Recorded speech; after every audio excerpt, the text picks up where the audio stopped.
The bird show. I like that. I love Ray Brown's Talking Birds. Made possible by the generous support of the Birdwatchers General Store, Orleans, Cape Cod. Birdwatchersgeneralstore.com. By Vortex Optics with the VIP warranty. Their unlimited lifetime promise to keep you and your optics covered. Learn more at vortexoptics.com. By Brome, where bird feeding meets innovation. Discover truly squirrel-proof bird feeders, all backed by lifetime care commitment. Brome.com. And by Hog Island Audubon Camp. For full camp schedule, program details, and to register, visit audubon.org/Hog Island. Good morning, good afternoon, good evening. Welcome to our show number 1087, during which we'll learn something about a hawk that exhibits some unusual, kind of non-hawk-like behavior. We'll learn about a fabulous festival in a very birdy location by the shore of Lake Michigan. And we'll hear a repeat performance of a Let's Ask Mike segment with Mike O'Connor on a timely topic of eggshells. Meanwhile, as we do our show live, it's the last Sunday in April, and we're declaring May to be Plurting Month. Now, the term plurting, for those to whom it's new, is a mashup of the words picking up litter while birding. It's something we like to do and like to encourage. And if you're already one of our proud plurters, please check your email from April 22nd for a message from our Freya McGregor, in which she's asking you to send in a plurting audio postcard about your plurting experience. And we hope to air a bunch of these plurting audio postcards through the month of May. That's our mystery bird. Also, if you're new to the show, we do a mystery bird contest every week and give away some pretty cool prizes. Our mystery bird today, and this is a preview of the contest coming later in the show, is a small songbird with yellow underparts and olive green back, a yellow face, dark wings and tail, and in the male, a distinctive black cap. Our bird breeds across Canada and south through the western U.S. It's seen in most of the U.S. during migration, and it winters from Mexico south through much of Central America. It feeds primarily on insects, which it gleans from leaves and twigs or snaps up by fly catching. That's the bird, and the prizes include a lark wire birding by ear course, customized for whichever part of North America you're in or on which you'd like to focus. From Plain Products, Plain with an E, whose mission is to provide clean, sustainable products in reusable aluminum bottles, not plastic, we have a 4-part travel set. Shampoo, conditioner, body wash, and body lotion. There's some beautiful stuff there on our Mystery Bird contest coming along later in the show this morning.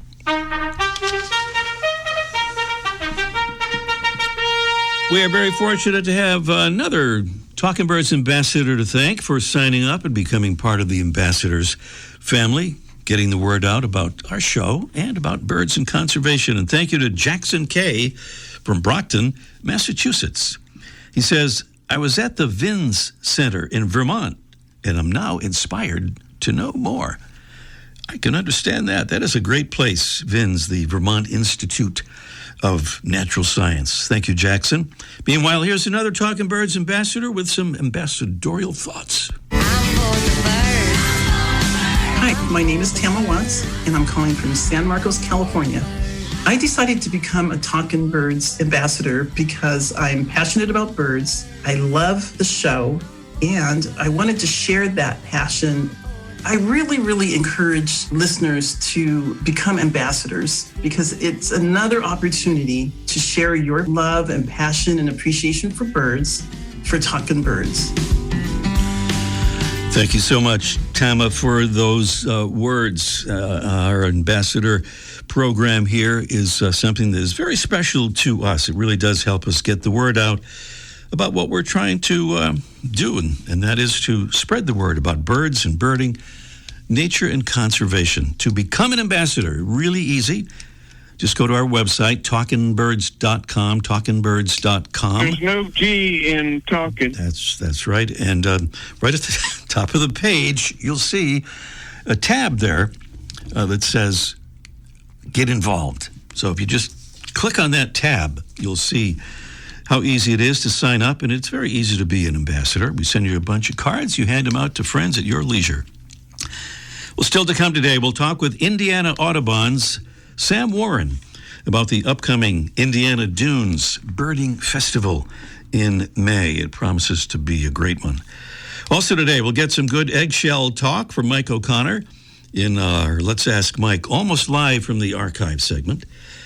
And up next, it's today's featured feathered friend, presented by the bigger and better BWD magazine, with each large format issue packed with beautiful photographs, illustrations, and in-depth articles ranging from backyard birds to birding abroad.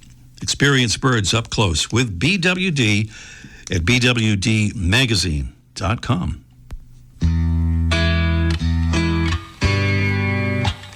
Why would a fierce buteo want to mimic a scavenger?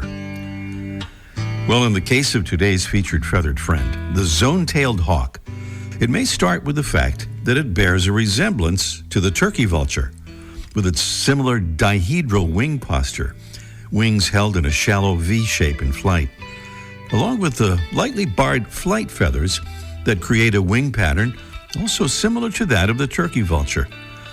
Its white banded tail, though, helps clinch the ID and gives the zone-tailed hawk its name.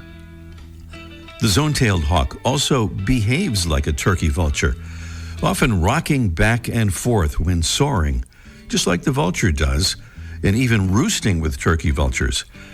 It's thought that the mimicking behavior by the zone-tailed hawk helps it sneak up on prey that wouldn't perceive a threat from a vulture, then drop suddenly onto a small mammal, ground-dwelling bird, or lizard. They're also known to conceal themselves behind trees until just before striking their prey. The zone-tailed hawk's range covers parts of Arizona and New Mexico and southwest Texas, and down through much of Central and South America, where it's known as the Busardo aura. The Cornell lab says the bird's populations may be increasing through range expansion in the U.S., and Partners in Flight rates it as a species of low conservation concern. It's the turkey vulture mimicking, range expanding Buteo albonotatus. Today's Talkin' Birds featured feathered friend, the zone-tailed hawk. Welcome again to our show number 1087. Well, lots of birders love birding festivals, and that includes folks who know the Indiana Dunes Birding Festival, hosted by Indiana Audubon, which began back in 2015 and will be happening this year from May 14th through May 17th in a very birdy area by the southern shore of Lake Michigan. Sam Warren is the Indiana Dunes Birding Festival coordinator, and she joins us now to offer a preview of this year's event. Good morning, Sam. Good morning, Ray. How are you doing today? Doing well. Great to have you. Yeah, thanks for having me. This festival seems just terrific. I wonder if you could give us a little overview of the festival, including what makes the location such a special place for seeing migrating birds.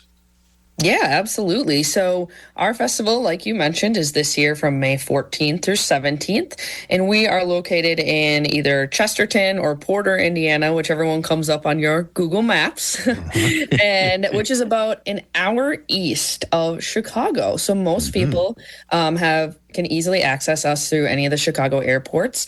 And there's also a South Shore train line that even runs to us too. So if you don't have a car, that's not a problem. Nice. Our festival is run over 4 days. We have over 180 different events.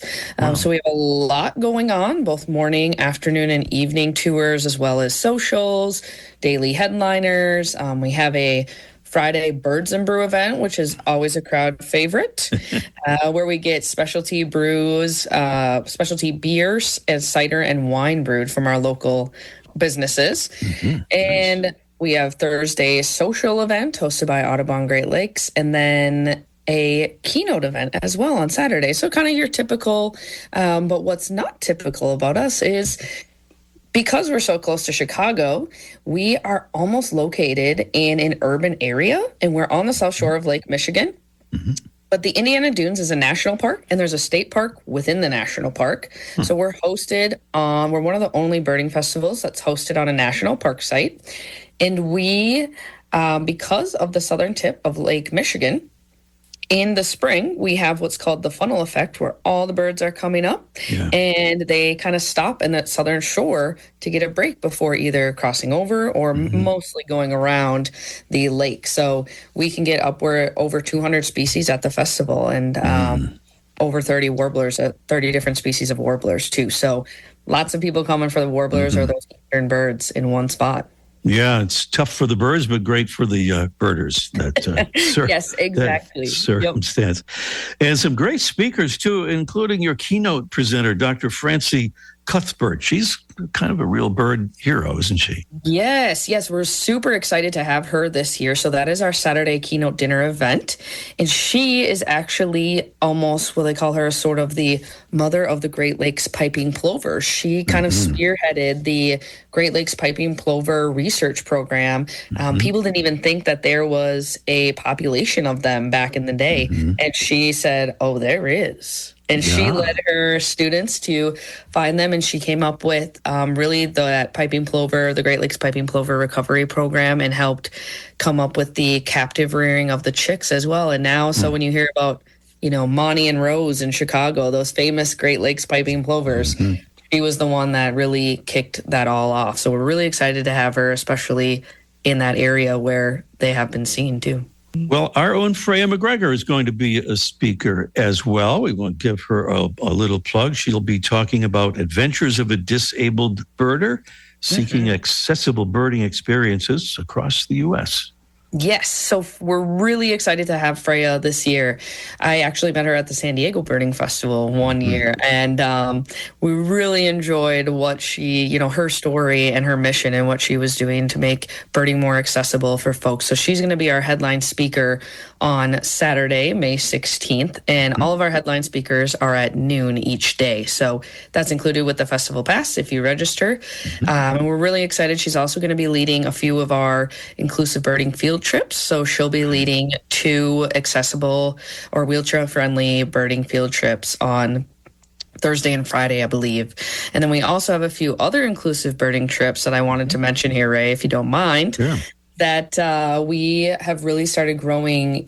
We as a festival pride ourselves on connecting people within the community. My main mission, at least me as the coordinator, is that birds connect people, and building this community is really where you get folks interested in birds and birding and nature itself.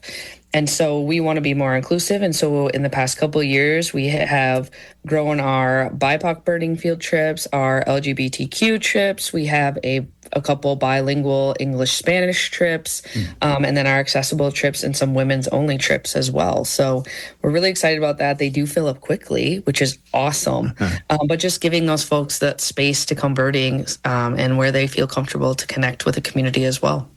And just quickly, there's a scholarship program going on as well? Yes, that too. Thanks for mentioning that. So every fall, we open up the fall before each festival, we open up a need-based scholarship program, and that is for anyone to attend the festival if you have some financial barriers. And we open those applications the fall prior, and they're usually closed like mid-January. So that's run through our Birding Festival Stewardship Fund, which the proceeds come from our silent auction. So we've really expanded that. A couple of years ago, it started at a couple $100, and now we're up to almost $2,000. So we're really excited about that. Nice. Well, speaking of attending, good lodging options and hotels and camping in the dunes, right? Right in the middle of migration birding action. That sounds pretty cool. Yes. I mean, for this festival, I'm almost 199% positive that the camping is probably sold out. Sold out by now, yeah. However, if you're planning to attend in 2027, would highly recommend checking out the national park or the state park for camping. And some of our field trips leave from right near there as well. So I know some attendees have just brought a bike or something, or even walked to their field trips. And I can't imagine, waking up with all these singing like migratory warblers that are right over, your campsite, and you don't even, please go on the tours, but you wouldn't even have to go on the tours, right? All right, we only have time left, I think, Sam, for how folks can get the vital info, especially, of course, how to attend. For sure. So the best way is to check out our website, which is indunesbirdingfestival.com. If you want to register, our online registration closes this year on May 1st.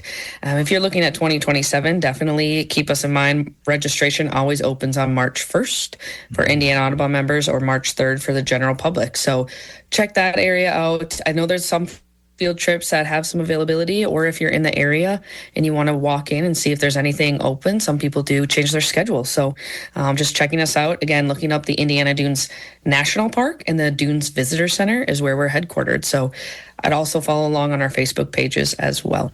All right, the time is of the essence. We are getting close. Sam Warren is coordinator of the Indiana Dunes Birding Festival, May 14th through May 17th. Sam, thanks again for being with us, and thanks, Ray. Good luck with this year's event. That website again, it's indunesbirdingfestival.com, or just Google Indiana Dunes Birding Festival. Up next here on Talking Birds, it's our mystery bird contest in just 1 minute. The flutter of a tail feather, the flash of a wing bar in mid-flight. You don't always have a lot of time to identify a bird in nature, let alone to appreciate its beauty. But with Vortex Optics, you'll have the power to bring every wild moment closer.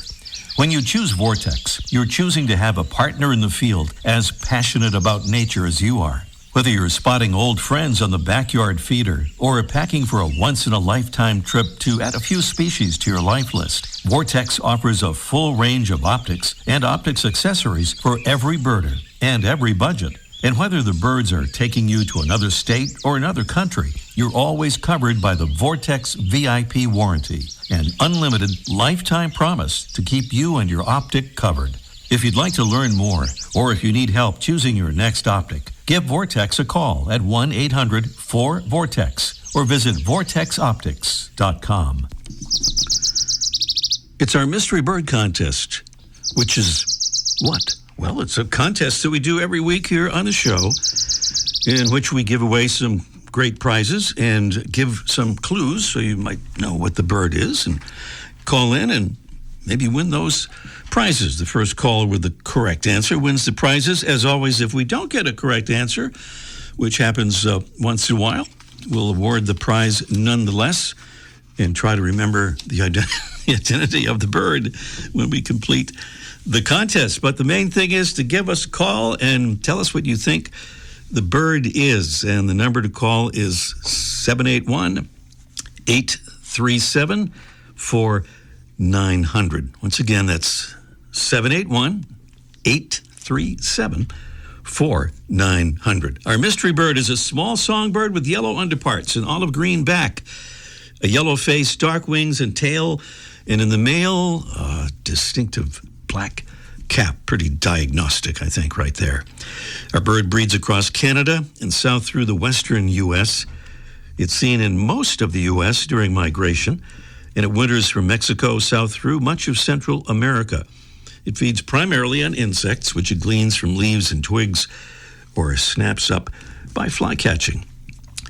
That would be our mystery bird, and prizes include that fabulous Larkwire Birding by Ear course. And by the way, I'd like to suggest a visit to Larkwire's site, larkwire.com. You'll get an idea of how the course works and how people really love this course. It's a great way to learn about birds, birding by ear, and have fun at the same time. It's terrific. And so is this from Plain Products, Plain with an E. It's a 4-part travel set: shampoo, conditioner, body wash, and body lotion. And nice to know that everything from Plain Products, that's Plaine, is biodegradable, color safe, and free of parabens and sulfates and toxins. It's good stuff, and that's on our Mystery Bird. Those are the facts and the info about the contest. And here's that number one more time, 781-837-4900. Meanwhile, almost live from the archive, it's Let's Ask Mike in just 1 minute.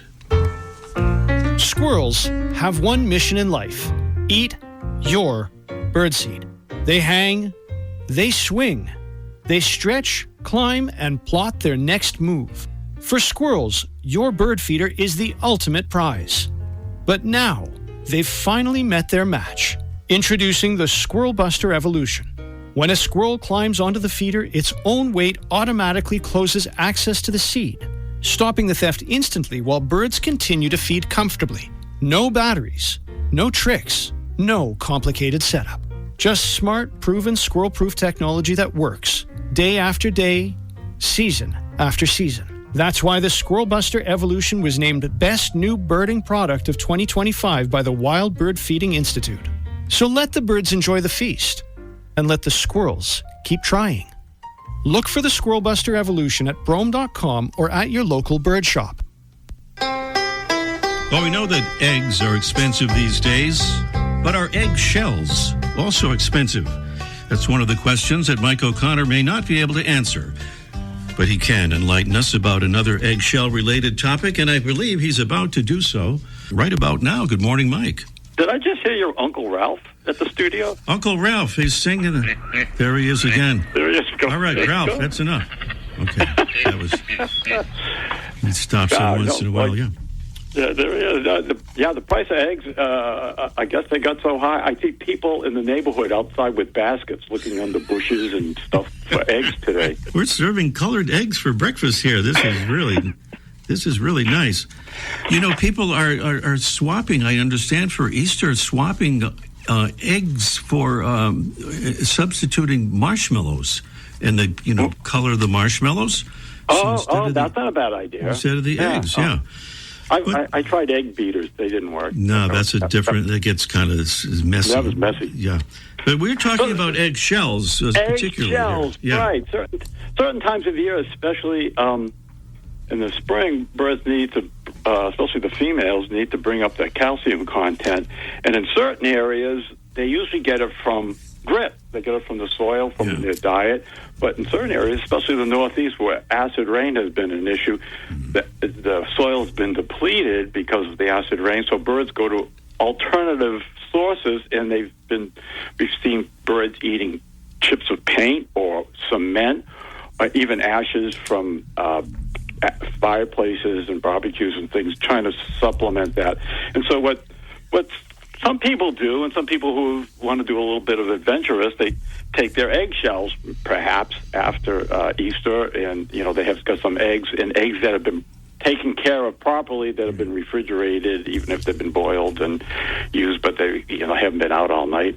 And they take the shells, and what they can do is then they recommend that if you use eggshells, you rinse them off and then put them in the oven on a cookie sheet for about 20 minutes at 250. Sounds like I'm making a cake here, but you put it on a cookie sheet in the oven for about 20 minutes, bring them in, let them cool, then crunch them up, roll them up, and then put them outside. People can put them in a little dish or mix them in with their feeders or whatever. And that'll be a good way of getting more from your money that you spent on the eggs, and also supplementing the birds that kind of and sometimes need to increase their diet of calcium this time of year because they're all laying eggs, and it's got to increase it. And it's kind of a fun family project after you've done decorating eggs. You can put them up for the birds as well. Tell me, are there any birds that just lay the shell? I mean, that would be really a way to get around. You know what? You're going to have to ask Uncle Ralph that question. That's out of my way. I'll ask Ralph and see what All right. Okay, thank you. Thank you, Mike. Happy Easter, everybody. Happy Easter to you, Mike, and talk to you next week. Thanks. Yeah, bye-bye. All right, Mike O'Connor there, almost live from the archive. And if you'd like to know about the mysterious Uncle Ralph that was mentioned in that segment, please consult our show number 1034. That was on the 20th of April of last year, 2025. So that's show number 1034. You can easily find that, by the way, or any of our shows going back a very long time on our website, which is talkingbirds.com. But right now, we're back to the Mystery Bird Contest and trying to identify this bird right here. Once you see this bird, I think it's one you would not forget, and you'd find it easy to ID. The next time, if not the first time, but the description is as follows: a small songbird with yellow underparts and olive green back, a yellow face, dark wings and tail, and the male has a distinctive black cap. Our bird breeds across Canada and south through the western U.S. It's seen during migration in most of the U.S. It winters from Mexico south through much of Central America, and it feeds primarily on insects that it gleans from leaves and twigs and sometimes snaps up by fly catching. Beautiful prizes await, including from Plain Products, Plain with an E, whose mission is to provide clean, sustainable products in reusable aluminum bottles, not plastic. Good for both your body and the planet. It's a 4-part travel set: shampoo and conditioner, body wash, and body lotion. And the other big prize here is our Lockwire, Birding by Ear course, customized for whichever part of North America you're in or whichever part you'd like to focus, even if you're not in North America. So those are the prizes on our show this morning on our Mystery Bird Contest. If we get to a bonus question, we'll try to give away this feather-friendly bird window collision kit. But the main thing is to call in and tell us what you think that bird is, and the number is 781-837-4900. 781-837-4900. Larry is in Scituate, Massachusetts. Hello, Larry. Hello. How you doing? Hey, I'm doing all right. Larry, how are you? Great.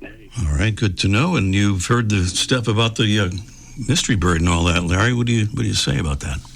American goldfinch. American goldfinch. Can we hear our trumpet? Yeah. It doesn't appear to be an American goldfinch, but it just certainly is that yellow color. You were right about that. And the goldfinch, American goldfinch, does have that black, too. So I can see where you were going with that, Larry. Just didn't match up this time, but try us again. All right. Have a nice day. You too, Bye. Larry. Thank you so much for that call on our Mystery Bird Contest. And we have Bill. He's also in Massachusetts in the great town of Braintree. Hello, Bill. Hi, how you doing? Doing well, Bill. You just heard a guess for an American goldfinch, which was understandable, but not exactly what we were looking for. What do you say? I think it's a black-capped chickadee. A black-capped chickadee. Well, I can see that because it does have a black cap. I'm not going to. We're not going to air that trumpet again, I don't think. But it's not a black-capped chickadee because you might have missed the yellow part there. I must have missed that part. Yeah. I'm going to give you the clues again here in case you didn't hear all that. It has yellow underparts, so it's mostly yellow.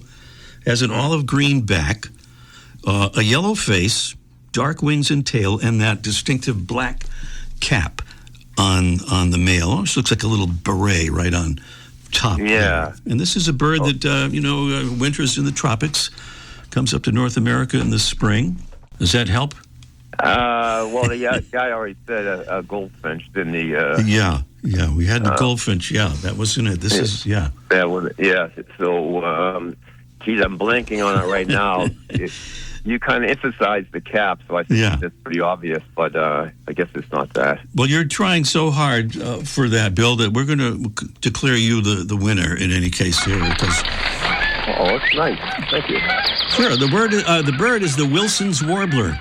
The Wilson's warbler. Okay. There you go. You've got it now because once you hear that, you can relate and remember what it looks like.